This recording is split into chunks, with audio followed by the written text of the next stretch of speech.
Inkantolo ithi you can't sign prenuptial agreements emva kokuthi selikhokhiwe ilobolo. Engabe isintu sona sithini? Njengoba ke mina ngingekho ngiwumkhwenyana, siyakwazi yini na njengoba isho inkantolo ukuthi hayi ngoba phela ke sewulobolile niganene usumthathile, siyakwazi ukuthi ngishadile nomuntu kade ngingekho emcimbini lotho umthetho uphambukile lapho ubushaya nje eceleni kakhulu ngoba umkhonyana maseqeda ukulobola ukuvakasha ekhwena kusho ukuthi usukuvakashela umhlobo wakho ngoba usuvumeleke ukuthi ungangena khona kodwa kusho ukuthi ushadile. Politics, justice, umnotho, emphakathini. The stories that matter, wrapped up for you every week. This is the Gagasi FM News Wrap, hosted by Spumelele Zondi.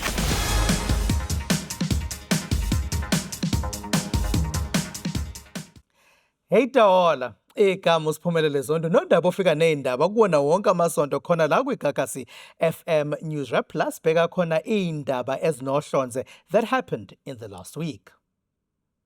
Kuleli viki iqhubekile indaba yematch eyenzeka lapha ngaphandle kweEddington Primary School.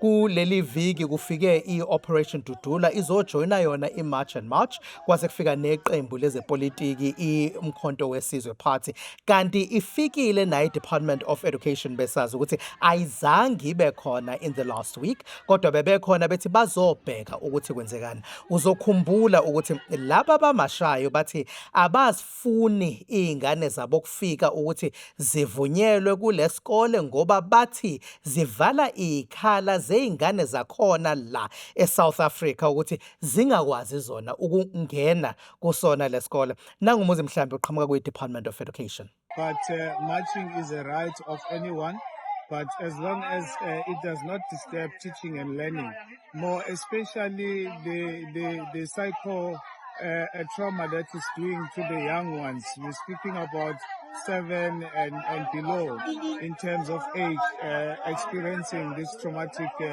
experience. It's not nice, but we are very much hopeful that at the end of the day, the leaders of the movement, the leaders of all the organizations gathered here will at the end of the day see to it and have the interest of the learners at heart and prioritize that kind of an interest.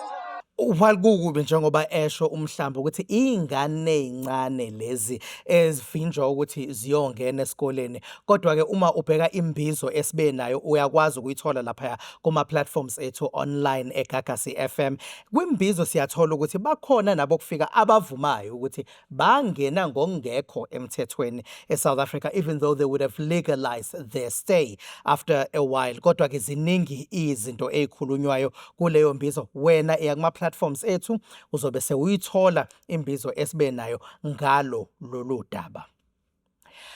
Awuke ucabange umzali uthatha izingane zakho ukuthi zigibele emotweni ekumele zihambise esikoleni. Unethemba lokuthi lo oqhubayo oshayelayo uzoba umzali ngaso leso sikhathi eyihambisa esikoleni ayigade izingane zakho and ensure their safety zize zifike esikoleni. Umbiko otholayo ukuthi asifika ngesikoleni. Umbiko otholayo ukuthi izingane zakho azisaphili.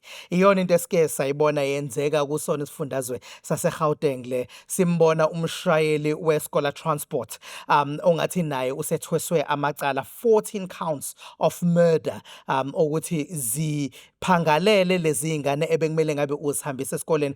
Siyayibona nevideo efakwe lapha ezinkundleni zokuxhumana ongathi ishuthwe icamera ebise truckini ukuthi uphuma ngale eceleni ezama ukuthi avimbe ukuthi abe behind the traffic ebikhona ngoba yena akafuni ukuma kwi-traffic, wase eshayisana netruck ebiza ngesikhathi ezama ukubaleka. Into embi ngalokho ukuthi sesijwayele ukubona abathuthi babantu noma ngabe iyona iScholar Transport noma ngabe amabhasi noma ngabe amatekisi behamba emgaqweni ngendlela engeyona. Uthola ukuthi wena muntu oshayela imoto encane kumele kube wena ukhona-ke ozama iy'ndlela zokuthi nawe sewuphula umthetho ngoba uzama ukumvulela isikhala lo muntu ophula umthetho ngoba angase ashayisane nawe, angase akulimaze kwasawena, akuyona into eqalayo le ukuthi lento yenziwe ukuphulwa komthetho. Siyezwa bayakhala njengoba zivinjwa iy'moto ezinye kuthiwa ziya-impoundwa zikhishwe emgaqweni ngoba asiphephile, kuthiwa hhayi azinga-impoundwa, kumele basho ukuthi yini engeyinhle ngayo le moto. Akumele ibe semgaqweni, umthuthi wabantu. Sekukaningi sike sabona kulo nyaka khona ingozi eke yenzeka ngase-Maritzburg, kwashayiseka abantu bekuyitekisi. Khona ey'mbili kuphela unyaka odlule esisanda kubuya kuwona, kwalimala iy'ngane zesikole nakhona. Ikhona futhi e-Maritzburg, kusona lesifundazwe aqali ukuthi abathuthi babantu nabantu abathutha iy'ngane zesikole balimaze abantu, babulale iy'ngane imbala ngenxa yokuba budedengu nokungabathandi abantu ababathuthayo ngoba lokhu kuhlangene nokuthi uyasithanda na singamaphasenja. Ngaphezu kwalokho sibuye sivinjwe masihamba ney'ngane zethu kwezinye iy'ndawo kuthiwe cha iy'ngane zethu seziningi kakhulu. Ngiwumzali, eyami ingane ngizoqikelela ukuthi iphephile. Wena awuqikeleli ngaso sonke isikhathi, iy'ngozi seziningi enizenzayo. Ngiwumzali ngizoba nesiqiniseko ukuthi ngiyithatha ngiyibeke la ziyakhona ngoba ezami ngiyazithanda. Sekukuningi sibona iy'bonelo ukuthi cha aniy'thandi iy'ngane zethu, siyasifaka phela ngoba nenhlupheko iyasibeka nokuthi-ke bukhona nobuqhwago masenizivimba senithi asiphumi iy'ngane zethu ziyongena ngenkani ey'motweni zenu. Akuhle konke lokho. Bese-ke kuba khona-ke nalolu daba olufikile lokuthi umshado engabe uyini eSouth Africa. Sizwile udaba okade lihamba inkantolo i-Constitutional Court isho ukuthi cha awukwazi ukusayina lento ekuthiwa i-prenuptial agreement once sekukhokhwe amalobolo. Ithi uma kukhona izinto ekumele zenziwe before kukhokhwe amalobolo ngoba ilobolo lithathwa njengento ewumshado ngokwayo inkantolo eSouth Africa. Uzokhumbula ukuthi khona nodaba luka Black Coffee, u-DJ owaziwa umhlaba wonke, nonkosikazi wakhe obe unkosikazi wakhe uMbali Enhle. Indaba yokuthi uMbali lo bekumele athole uhafu, ingxenye yayo le mali yabo abayikhande uBlack Coffee eyedwa noma abayikhande sebebobabili emshadweni. uBlack Coffee uthi cha khona okwasayinwa kodwa ngathi kwasayinwa amalobolo esekhokhiwe. Inkantolo ithi hayi-ke awukwazi ukuvele nje amalobolo esekhokhiwe bese uthi hayi woza-ke sizosayina la ukuthi wena usakwazi ukuthola ingxenye. Kodwa-ke sikhulumile nanongoti bazo lezi zinto kwezomthetho ukuthi bona bayibona kanje lento. Then bese kuba khona isibili erecognizwa ngaphansi komthetho ekuthiwa i-Recognition of Customary Marriages Act. Yona ethini iba ngaphezu komnyaka u-18 nevumelana, angeke ngiyithathe from isingisi ithi the marriage must be negotiated, cabanga ngokwesizulu ukuthi abalobola lawo, and entered into or celebrated in accordance with the customary law. Kwama-customs ayahluka from umuntu owumthetho, umuntu owumXhosa, umuntu owumZulu, noma sowumZulu thina ngakithi lapha eSouth Coast senza ngendlela ehlukile compared to indlela abenza ngayo ngaphezulu mhlawumbe ngalanga ngakozulu. Bese bethi uma ngabe wonke lama-requirements asekhona umshado uzobe usuba khona.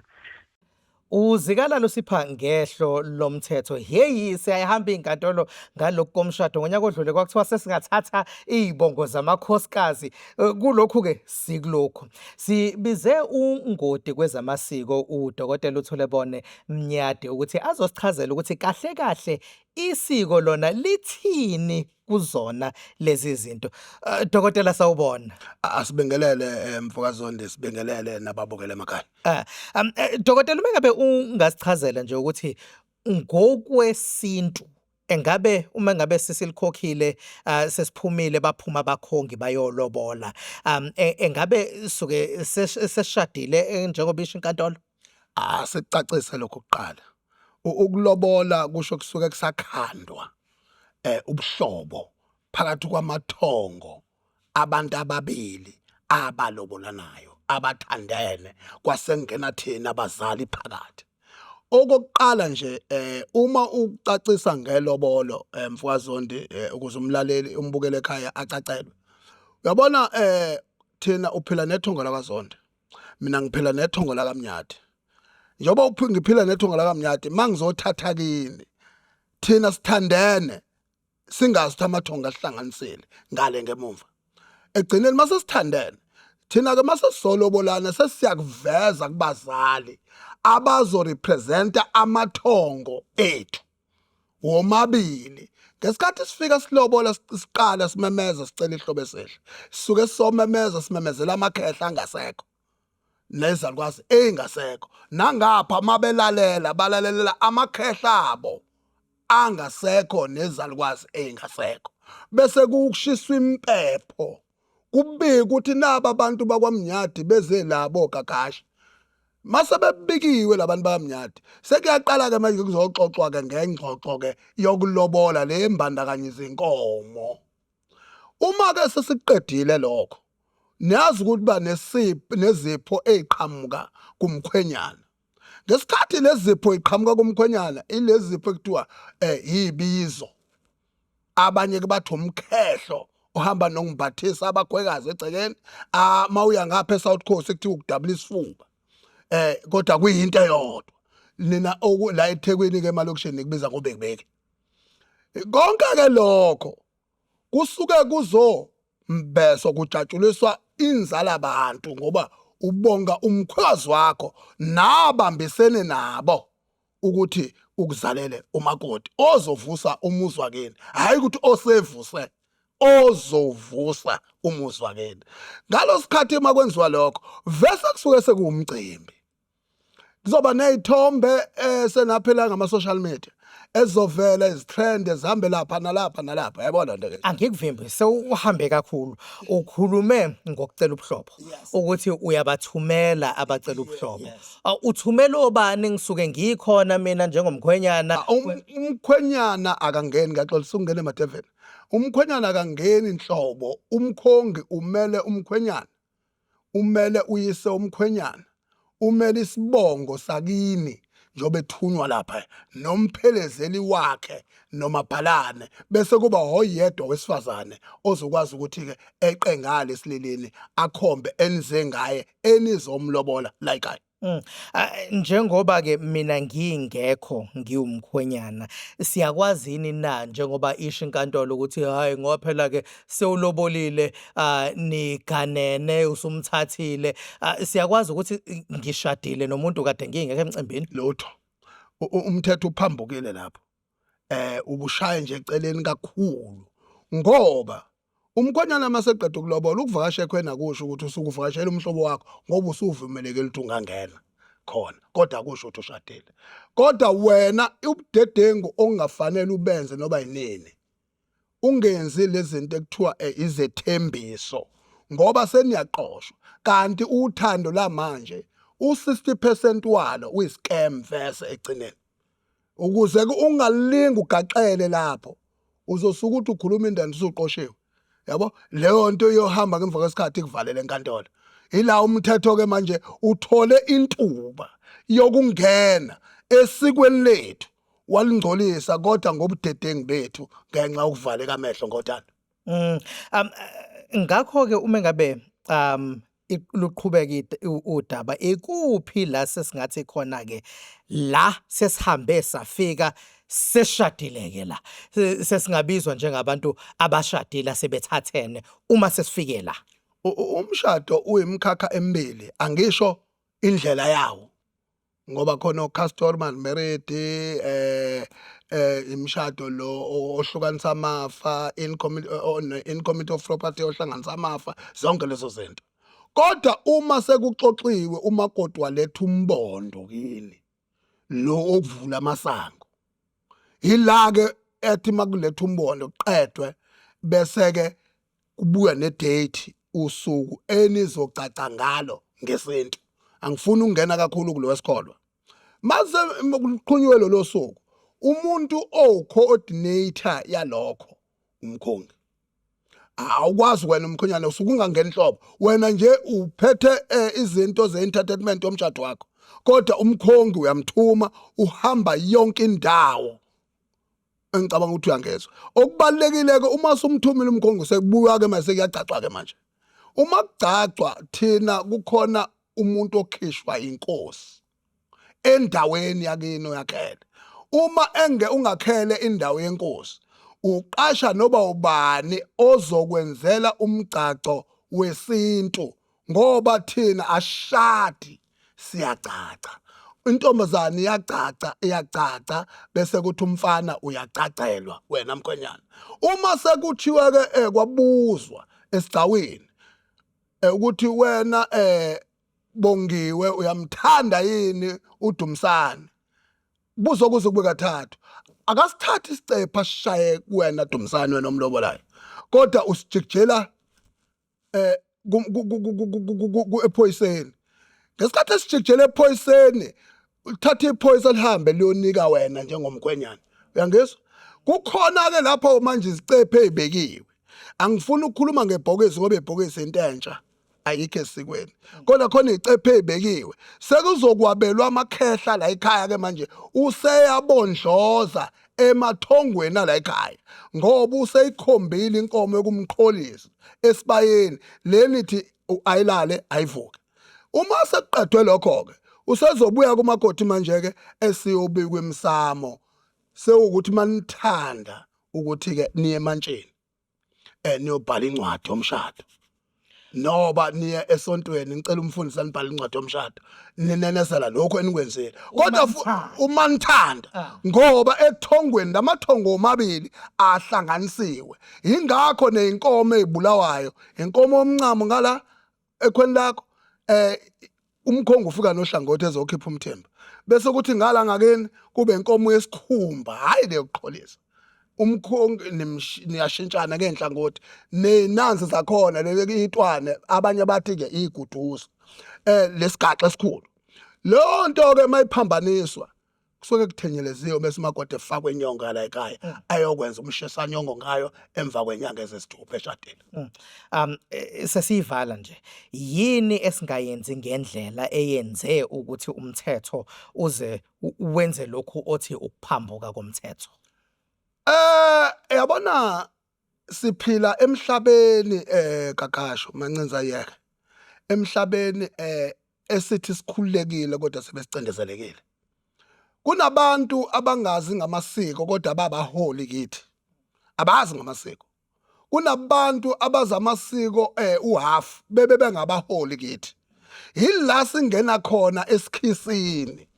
yingakho mina njengomnyati angisakhulumi njengomsakazi ngikhuluma njengomnyati ukuthi uma kungenzeka ukuthatha iprovince neprovince ibuse ngokwamasiko ayo ilokho kusikhulula ngoba kuyophuma lokhu kokuthi sicindezelwe umuntu ngenxa yamasiko angawazi ukuthi enze kanjani kwiprovince azuzantali ayifani neprovince yase-Eastern Cape iWestern Cape ayifani neNorthwest iNorthwest ayifani neLimpopo iLimpopo ayifani neMpumalanga yabona so ngokwama-province kufanele ube naleyo nto ukuthi ama-province akakazenzele ngowamasiko kulawula umthetho uyangizwa ngithini kodwa umthetho ozothi akekho umuntu ozokwenza noba kanjani ukuze kugcineke amasiko ama-province enjalo namathongetho akwazi ukujabula esiwakhele nesiphila ngawo ukuze akwazi usinika amathamsanqa in future. Dokotela Thulebona Mnyade ngiyabonga. Angicabanga ukuthi sikhanyisekile kokunye ebesingakwazi ngendlela. Kodwa ke ngiyalithanda lelo ukuthi kumele ku-understandeke ukuthi amasiko ethu angeke azafana siyabantu base South Africa. Ngakho ke mhlambe kumele kubhekwe ukuthi kusetshenziswa amasiko obani ngoba umthetho okusho ukuthi uyarecognize ukuthi khona into ekuthiwa ilobolo. Kodwa ke ekurecognizeni ezinye izinto awukurecognize ngokuphelele ukuthi izinto zenziwa kanjani kulelo nalelo siko elikhona eSouth Africa. Sibonge ngokuthi nikwazile ukuthi nibe nathi ngiwusiphumelele Zondi, ngicabanga ukuthi nilithakaselile lolu hlelo lwethu. Mina nani sesiyohlangana la hlangana khona sesiyikhuluma khoma nina, kodwa ningakuthola lokhu kwiGagasi FM app njalo ngamasonto, ingena ngoLwesihlanu eseshayile u4 wantambama. Asivalelisi. Catch a brand new episode njalo ngoLwesihlanu ngo4 ntambama. You can watch the vodcast noma ungalalela i-podcast kwi-app yethu noma inini noma kuphi. Gagasi FM News puts KZN first.